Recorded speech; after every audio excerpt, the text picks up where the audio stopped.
आपण पाहत आहात नाशिक खबर न्यूज, जनतेचे हक्काचे व्यासपीठ।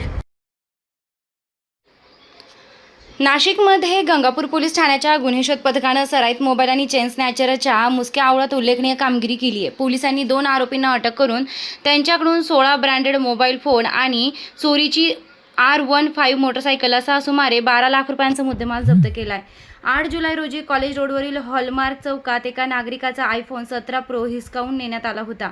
या गुन्ह्याचा तपास सुरू असताना पोलिसांना आरोपी तौफिक इक्बाल हाशमी आणि लंबोदर विष्णू फसाळे यांच्याबाबत गोपनीय माहिती मिळाली।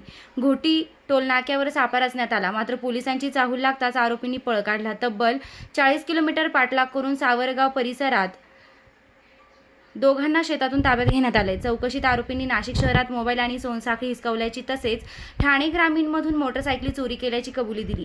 या कारवाईत मोबाईल स्नॅचिंग, चेन स्नॅचिंग, वाहन चोरी आणि खुनाच्या प्रयत्नासह एकूण 7 गुन्ह्यांची उकल झाली असून पुढील तपास सुरू आहे।